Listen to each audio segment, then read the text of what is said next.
one thing I ask is that we do not try to reach out or touch this container as I walk around, okay? It's going to be very, very cold, and it's safe to hold up here because the liquid nitrogen will be down here, but if you try to touch the bottom, you could hurt your hands, okay? So please don't reach out and try to touch this. I know as I walk around too, you're going to see the gases moving around, and it's tempting to touch that. I promise you before you leave today, you'll all get a chance to feel the gases just like that, okay? So just stay tuned for that. Please don't reach out for this container. You guys forgot. Oh, somebody remembered. Ooh. Ah. Ooh. Ah. Oh, I gotta move quickly. Oh, wow.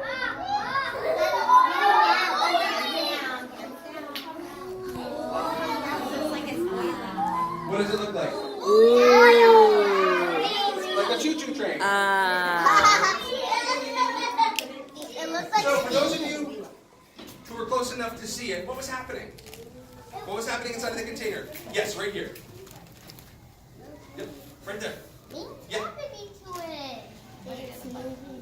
It was moving around, right? It was bouncing up and down inside of there. What else do you think it was doing?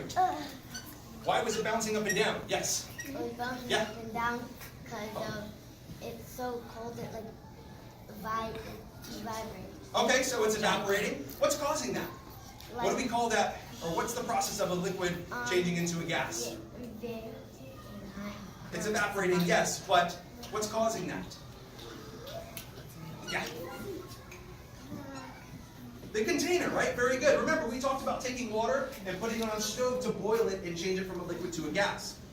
Is this container a stove? No. No, right? And I just have this container on the ground, and we don't have a hidden stove on the ground or anything like that. This thing was at room temperature, which is probably around 75 degrees or so right now. So even though it's not like the stove that we would use to heat up water, this thing is still over 300 degrees hotter than the liquid nitrogen. So just that difference in temperature is enough to make the liquid boil and change back into a gas. But now, it's not happening as quickly, and that's because the container is very cold as well. So when the container is not as hot, it's not going to boil as quickly. Let's pour a little more liquid nitrogen in here. Ooh. Now you got your Ah. Awesome. So you'll notice, you'll see a lot of that gas come out of this container, but which way does it go? That way. It goes down, right? It comes out and then goes down. And that's because it's colder than the air around us. If the air is hot, then it rises, but cold air likes to descend. So this air is trying to get out of this container, and I just blocked the lid. So where do you think it's going to go? Nowhere. Through there. It's going to leave through this little tube right here. And you see it up against that curtain? Awesome. It makes for a very nice fan. So, with the gas, right? We talked about molecules earlier, and we said how they're really close together in a solid, they get a little wiggly in a liquid, and then they get really far apart in a gas, right? All of those molecules that are now in that gas, because that liquid is boiling into a gas, they are moving out to the outside of the container, and they are trying to escape, okay? We blocked one of their exits, so now the only place that they can go is outside of this little tube. What do you think might happen if we block both ends? It would freeze. How do we find something out in science if we want to know it? We're going to do an experiment. We got to try it, all right? Let's see what happens. Boom. I didn't get anybody. Hold on. It's rising. It's rising. Because it's freezing, so it's expanding.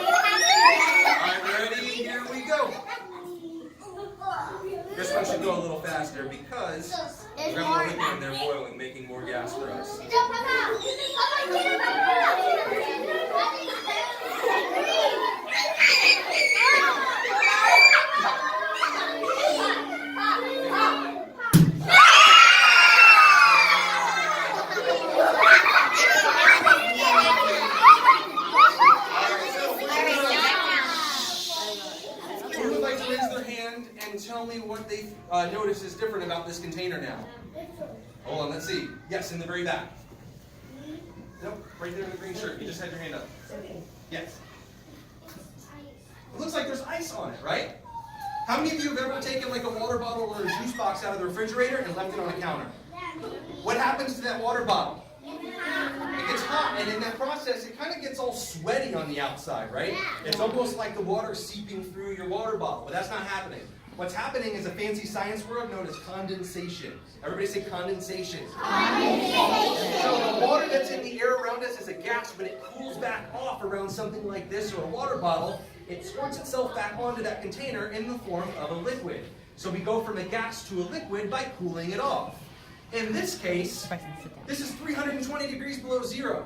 So it's much colder than the temperature needed to freeze it into a solid. So that condensation builds up on this container, but it freezes and turns into frost. And we kind of get our little Florida snow. Come on, clear that out. Can we catch this? All right. But No.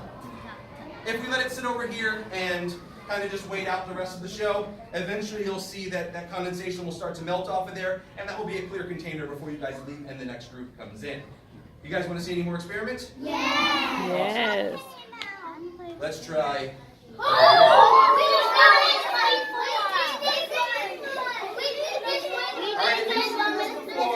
If you've seen this before, please do not spoil it for anybody else who wants to take a guess at what they think might happen. Okay? Just kind of enjoy it for a second time. But I have a balloon that I've just blown up right in front of you, so there's no tricks or anything like that. And I'm going to place it inside of the liquid nitrogen. Everybody listen.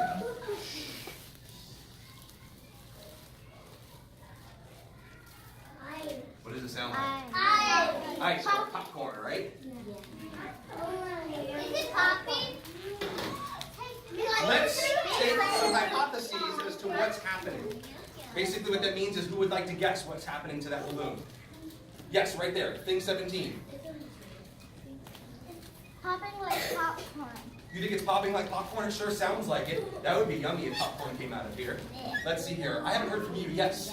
Thing 20. You think it's melting? That would be cool. What do you think's happening? Thing 4. You think it's gonna pop? That would be fun. Like that? Yes.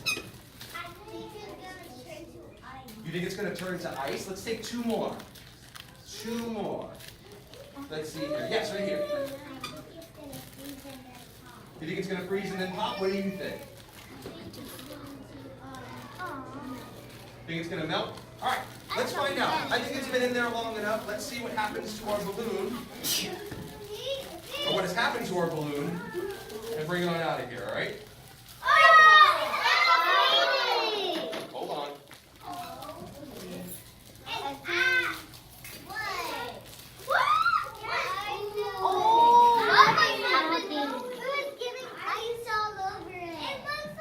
So you'll notice it's got a little frost on it because it's building up condensation just like this container did a few moments ago. But was the balloon this shape when it first came out? No, it was kind of shrunk down. It almost looked like a pancake that was folded over on itself, right? But now, it's a normal balloon again. So let's talk about what happened. Remember those molecules? We talked about them a little while ago. The molecules in this gas are really far apart and moving all over the place. And when we cool them off, they slow down and move a little bit closer together. When that happens, it takes the size of your balloon and shrinks it down a little bit. All right? But once it comes out of there and it gets back into the room temperature air, it heats back up. And when it heats back up, those molecules gain more energy, they spread out again, and your balloon blows itself up to the normal size that it was. All right? So if we take 2 balloons, you think we can fit 2? Yeah. All right, let's try. Let's do, I need you guys to count. 1, 2. Think we could do 1 more? Did you? Yeah. Let's find out. 3. Think we can do 1 more? No. How many? 5. Okay. So, 5. 5, and now we're going to do 6. That's 6. 7. Wow. That's 7.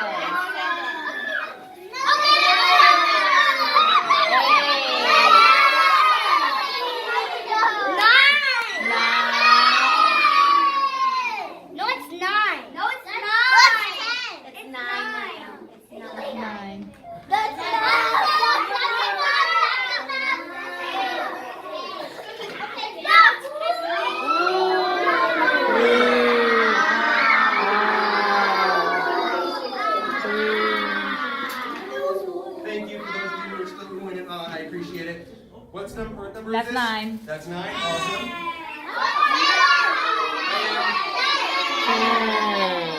Alright, we're going to stop there mostly because that's all the balloons that I have blown up right now. Alright? But we have 10 balloons inside of this little container. Now, at the normal size, is that even possible? No. No, right? We saw, I stacked them in front of there. You maybe could get 2.5 when they're full of air. They're still full of air, but now that air is kind of contracted and all those molecules are really close together. There's no hole underneath the container, no hole in the table. This is not like a magic trick or anything like that. It's completely science that's happening right in front of you. So let's see how many balloons we can bring back out of here. Ready? I need you to count with me. 1, 2, 3, 4,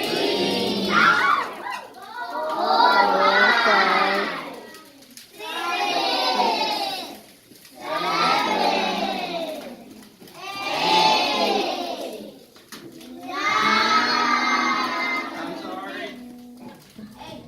Hold on.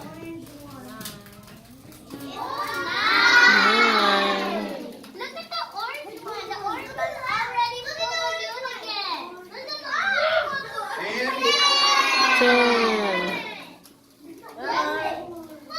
You watch.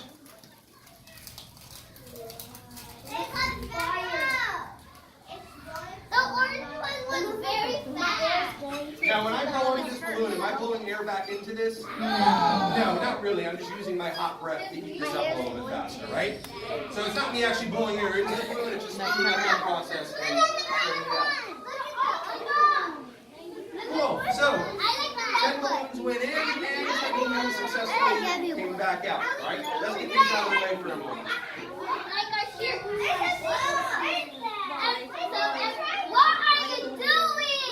Just moving the balloons so we can do some more fun stuff.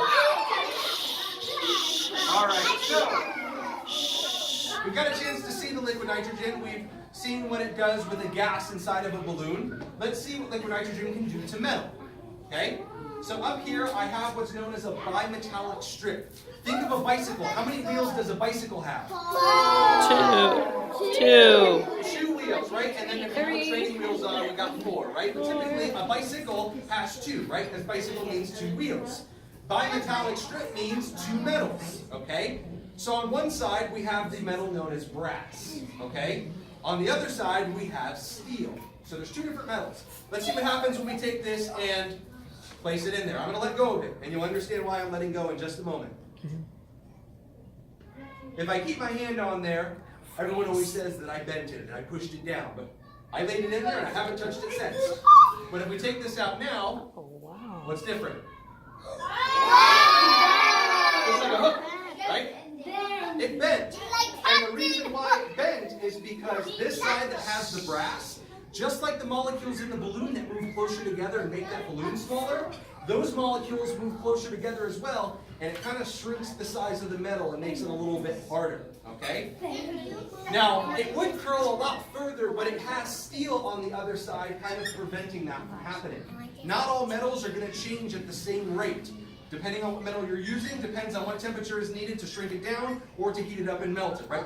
All metals are going to be different from one another. Brass is really good at changing its temperature and kind of changing its state of matter pretty easily. So brass is really good for making things like instruments or things that you want to be able to bend and shape and move around like that. Steel, on the other hand, is very resistant to changes in temperature. It can get really cold and really hot, and it's not going to really change that much. That's why using steel to build something like a bridge is a really good material to do that. We wouldn't want to build a bridge out of brass because if it got too cold, your bridge would shrink. Is that bad? Yeah, you don't want your bridge to shrink, and if it got too hot, your bridge might melt, and nobody wants to drive over a melty bridge, right? So that's why we use certain metals for certain things depending on what it is we're trying to do. What happened to our thing again? It straightened itself back out, right? So just like with anything else, when things go into the liquid nitrogen, they're going to change a little bit. But once they get back to the normal temperature that they were beforehand, they usually go back to the way that they were. After a while, this thing gets a little bit of a bend in it, but for the most part, it's going to straighten itself back out each and every time. For this next one, I need a volunteer. And I'm going to let one of your teachers choose who's been very well behaved so far on this field trip. I know the day hasn't been too long yet, but we're going to bring them up here. one volunteer? Just one, yes. Go ahead. What? Everybody give him a round of applause as he makes his way up here. Yay. I need you to put on those goggles. What? What is it? I need you to hold out your hand like this, make it like you're karate chopping. I know it's a big glove, but it's just in case.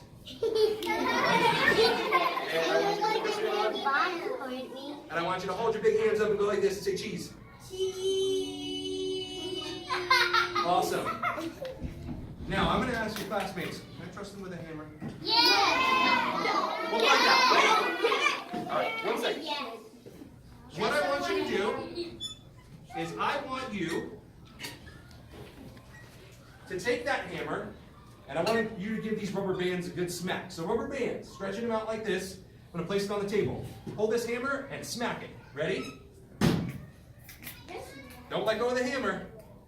That was a good one. Do it again. Oh, okay, go ahead. There you go. Just like that. Are the rubber bands okay? Yeah. Yeah, they survived it no problem. Let's put them in the liquid nitrogen. Oh, they're gonna break. So rubber has a property known as elasticity. It's elastic, right? And when something is elastic, it can stretch and then go back to the shape that it was before. We deal with elastics all the time. You've got elastic in your socks. That way they hold on to your ankles. Elastic in our shorts and pants and things like that. Or in this case, rubber bands that we can use to hold things. Now, what I want you to do is this. When I place the rubber bands down, I'm going to move my hand out of the way, and then I'll say go, okay? Don't go and hit my hand. You hit the rubber band, okay? Got it? Awesome. So in 3, 2, 1, go. Oh, don't grab it, don't grab it. All right. What happened to that rubber band? It broke, right? Because when this rubber gets really cold, it loses that elasticity. Those molecules get really close together, and it makes the rubber kind of hard and brittle. So if you hit it with a hammer, it breaks. But now that this is kind of warmed back up, is it a rubber band again? No. Yeah, it stretches no problem. But when it was really cold like that, it gets brittle and very hard and no longer can stretch without breaking, all right? I'm going to take the hammer from you. I'm going to take the gloves. Go ahead and take the goggles off. And one last time, everybody give him a round of applause. Yay. Nice job. Very cool.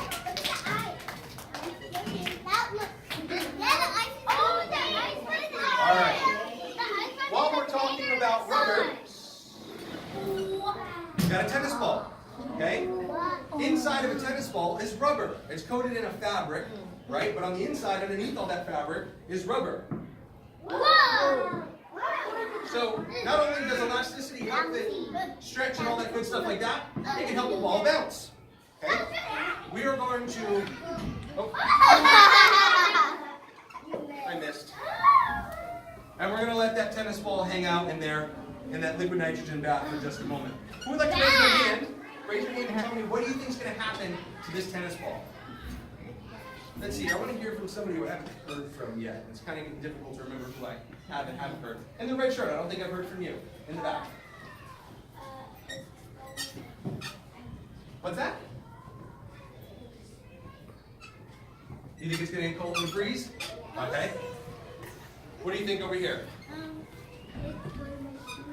It's going to shrink, okay. So that's a pretty good guess based on some of the other things that have happened that have gone into the liquid nitrogen. Yes, right here. You think it's going to turn into a ball? Like a smaller ball? Okay. Let's see here. Yes.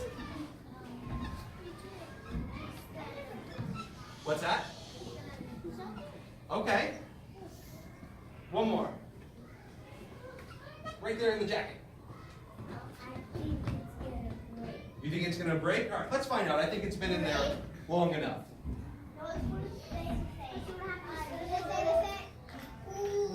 Ooh. So, there's fabric on the outside of this tennis ball, and that kind of soaks up the liquid a little bit. So we got to wait for all of that to drain out, which I've done so far. Now it kind of looks like a cool comet flying through the room. Right? Pretty neat stuff. It looks like a tennis ball. It feels like a tennis ball. But underneath it all, it's a little different. Right? Bounce it. If we bounce it. If we try to bounce it, doesn't bounce. Does it bounce very well? No. It So kind of heavy. bounces because that's how physics works. But it sounds a little different, right? Yeah. Is that how a tennis ball normally sounds? No, right? Because it's normally not this hard. But because it got so cold in the liquid nitrogen, just like with all the other things that we've done, those molecules move closer together. It kind of makes it a little more like a solid. Now what I'm going to do is I'm going to use the heat from my hands to warm this tennis ball up just a little bit. That way we can pass it around and everybody can get a chance to touch it. Okay? Just don't throw it at anything or anyone. Okay? Keep it in your hands. Don't bounce it around. Just kind of look at it, feel it, and then pass it on to the next person. Okay? Here you go. It's gonna feel hard. It is going to feel hard. Don't try to squeeze it though, because it'll feel a little bit colder if you do that. While that happens, I got another ball. But this one is all rubber. Rather than just being rubber with a little bit of air on the inside, this is a solid piece of rubber. It's a bouncy ball. Whoa, that's so bouncy. So it bounces pretty well. Let's see. Is it gonna get? It's not gonna. I think it's gonna happen. I don't know. So, I feel like it's gonna get hot. this one might take a little bit longer for it to work because there is more rubber involved with this one. But we should pretty much get the same effect from this that we get from the tennis ball. When we put it in the liquid nitrogen, that elasticity is lost, it no longer bends and stretches, and when that happens, it doesn't bounce very well, right? So while that goes around, we're going to give this a few more moments. Uh-oh. Thank you for following the rules and staying out of the science class. I really appreciate that. Who had it? There you go. That was it cold to my face. When I put the While we wait for this bouncy ball to work, does anybody have any questions? I actually do. What's your question? Oh yeah. So all that frozen condensation on this container is now pretty much gone, except for the stuff underneath, right? But it's pretty much a clear container like it was at the very beginning. Very good observation. Anything else? Any other questions while we wait? We have time for like one more. Yes. I'm gonna ask you. I want to know why the beaker didn't break. Why do I have this jacket on? So this jacket is called a lab coat, and it's there to keep my arms and chest kind of protected while I do this. Just in case the liquid nitrogen spills or something like that, it's going to land on here rather than landing on my skin. It also looks kind of cool, so I like to wear it while I'm up here. Right? So, I think that's long enough. So once again, it looks like a bouncy ball, pretty much feels like a bouncy ball. So does it bounce very well? No, right? Even if I throw it down, it was bouncing all the way up here a moment ago. But just like the tennis ball, that rubber gets a little bit harder and it no longer can bounce like it once did. But again, if this thing heats back up, it'll go back to being a bouncy ball. We use it all the time. I'm not going to pass this one around because this one holds its temperature a lot longer, and it's actually very cold in my hand right now. So I don't want anybody to get hurt. That's why I passed around the tennis ball instead, so you can get something to touch. Thank you. All right. Last but most certainly not least, we have one more experiment. We'll take some final questions, and then I'll give you guys a chance to feel the smoke before you leave, okay? So, for our final experiment, Where is he? we have a balloon. Who's excited for a balloon? This is not like the first balloon that we had. This balloon's a little bit different. This balloon's all jiggly. What do you think's in here? Water. Water. We're going to place it in there, okay? While we wait, let's talk about some practical uses of liquid nitrogen, right? So it's fun to come do experiments and see this. It's always fun to watch and do. But there are some real-world applications that you can have for liquid nitrogen. So liquid nitrogen is used by a type of doctor known as a dermatologist. They work on skin. And sometimes people have things on their skin, like a wart or a mole, and they don't want it to be there anymore. So one of the things that they can do is they can go to a dermatologist, and sometimes dermatologists will use liquid nitrogen to freeze those things off, and it's pretty much painless. You don't feel a thing really, right? So they use the liquid nitrogen, they put it only on that spot, it freezes it, and then they can remove that skin blemish if they want to, okay? How many of you like to eat ice cream? Me! Ice cream's yummy. How many of you have ever eaten Dippin' Dots? Those are the ones that look like little beads. Okay? They have other ones like Mighty Melts and things like that, but the ones I'm referring to are the Dippin' Dots. So Dippin' Dots are actually made using liquid nitrogen. So I wish I could show you this because it's really cool to see, but the entire room is coated in carpet because this is a theater trying to keep the sound in rather than blaring in through the Science Center, right? But if the ground was like concrete, I could pour the liquid nitrogen on the concrete and you would see it go into these little beads and start skating around the room, doing all that fun stuff, right?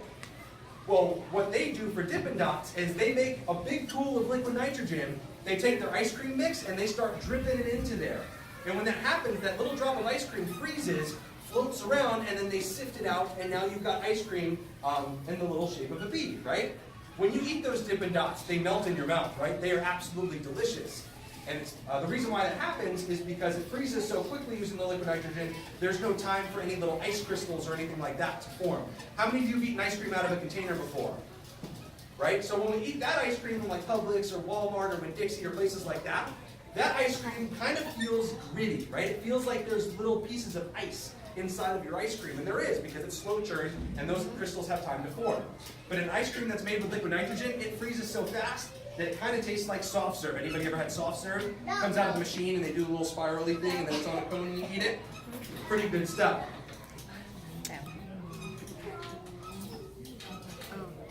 What is happening there? I am trying to get this out of here. It's gonna happen. It's the same thing is gonna happen. No, it's not. It's a different shape. No, it's. What is that?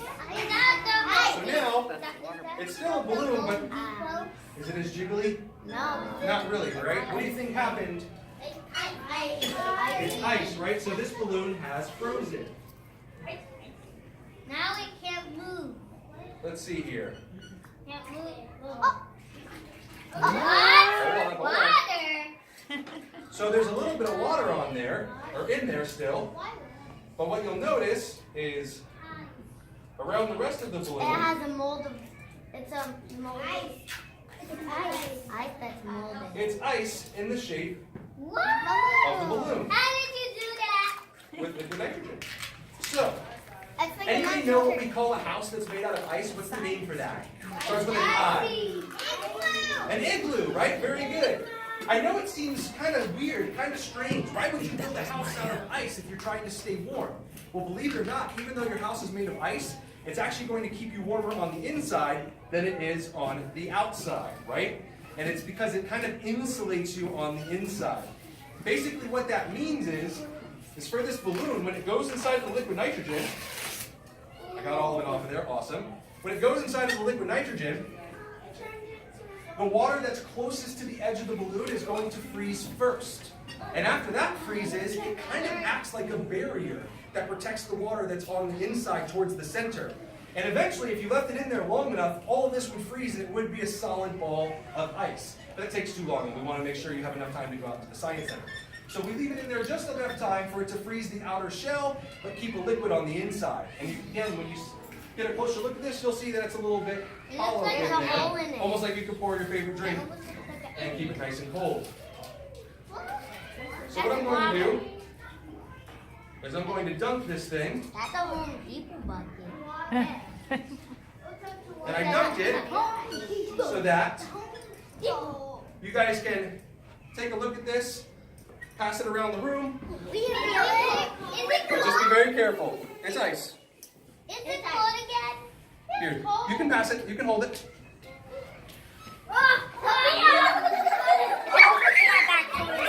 Boys and girls, settle down. It's just an It's ice. just ice. It's just ice in the shape of a balloon.